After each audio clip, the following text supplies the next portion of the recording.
ಇವತ್ತಿನ ದಿವಸ ನಮ್ಮ ಗಡಿ ಕಾಯುವ ಸೈನಿಕರಿಗೆ 26 ಜನ ಉಗ್ರರನ್ನ ಏನು ಉಗ್ರಗಾಮಿಗಳು ಹತ್ಯೆ ಮಾಡಿದರು. ಅದರ ಪ್ರತ್ಯೇಕವಾಗಿ ನಮ್ಮ ಭಾರತ ದೇಶರು ಸೈನಿಕರು ಇವತ್ತ ಪ್ರತಿ ದಾಳಿ ಮಾಡಿ ಉಗ್ರರ ಅಟ್ಟಹಾಸವನ್ನ ಮೆಟ್ಟಿತ್ತು ಭಾರತ ದೇಶದ ಗೌರವವನ್ನು ಉಳಿಸಿರ್ತಕ್ಕಂಥ ನಮ್ಮ ಭಾರತದ ಸೈನಿಕರಿಗೆ ಇವತ್ತು ಗೌರವಯುತವಾಗಿ ಭಾರತದ ಬಾವುಟವನ್ನ ಇಡೀ ನಾಡಿನಾದ್ಯಂತ ದೇಶದಾದ್ಯಂತ ಇವತ್ತು ಹಾರಿಸುವ ಮೂಲಕ ಅವರಿಗೆ ನಾವು ಅಭಿನಂದನೆಗಳನ್ನ ಗೌರವವನ್ನ ಸಲ್ಲಿಸಿದ್ದೇವೆ. ಇದರ ನಿಮಿತ್ತವಾಗಿ ಇಂಡಿ ನಗರದಲ್ಲಿ ಕೂಡ ಇವತ್ತು ನಮ್ಮ ಎಲ್ಲ ಪರಮ ಪೂಜ್ಯರ ನೇತೃತ್ವದಲ್ಲಿ ನಮ್ಮ ನೆಚ್ಚಿನ ಸಂಸದರಾಗಿರ್ತಕ್ಕಂಥ ಜಿಟಿ ಸಾಹೇಬ್ರವರ ನೇತೃತ್ವದಲ್ಲಿ ಅನೇಕ ಪಕ್ಷದ ಉದ್ಯಮದಾರರು, ವಕೀಲರು, ಇವತ್ತೇನು ವ್ಯಾಪಾರಸ್ಥರು, ಇವತ್ತು ಪತ್ರಿಕಾ ಮಾಧ್ಯಮದ ಬಂಧುಗಳ ನೇತೃತ್ವದಲ್ಲಿ ಇಂಡಿ ತಾಲೂಕಿನಲ್ಲಿ ಕೂಡ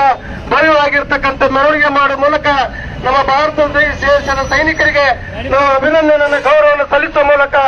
ಈ ಒಂದು ತಿರಂಗ ಯಾತ್ರೆಯನ್ನು ಅತ್ಯಂತ ಯಶಸ್ವಿಯಾಗಿ ನಾಡಿನಂತ ಇಂಡಿ ತಾಲೂಕಿನಲ್ಲಿ ಮಾಡಿದಂತೆ ಹೆಮ್ಮೆ ಎಂದು ಹೇಳುತ್ತಾ ಇವತ್ತು ಮತ್ತೊಮ್ಮೆ ನಮ್ಮ ಭಾರತದ ಸೈನಿಕರಿಗೆ ನಾವು ಯಾವಾಗಲೂ ಸದಾ ನಿಮ್ಮ ಜೊತೆಯಲ್ಲಿರ್ತೇವೆ. ಮತ್ತೊಮ್ಮೆ ಈ ದೇಶದಲ್ಲಿ ಉಗ್ರಗಾಮಿಗಳು ಏನಾದರೂ ಇವತ್ತು ಅಟ್ಟ ಹಾಕಿದ್ರೆ ಅವರ ಮೆಟ್ಟಿ ನಿಲ್ಲುವಂತ ಶಕ್ತಿ ನಾವೆಲ್ಲ ನಿಮ್ಮ ಜೊತೆಯಲ್ಲಿರ್ತಕ್ಕಂಥ ಮಾತನ್ನು ಹೇಳಿ ಮತ್ತೊಮ್ಮೆ ನಮ್ಮ ಭಾರತದ ಸೈನಿಕರಿಗೆ, ಮಾಜಿ ಸೈನಿಕರಿಗೆ, ನಮ್ಮ ಭಾರತ ದೇಶದ ಹೆಮ್ಮೆ ನಾಯಕರಿಗೆ ಉತ್ಪೂರ್ವಕವಾಗಿರ್ತಕ್ಕಂಥ ಅಭಿನಂದನೆಗಳನ್ನು ಸಲ್ಲಿಸುವ ಒಂದೆರಡು ಮಾತು ಮುಗಿಸ್ತೇನೆ.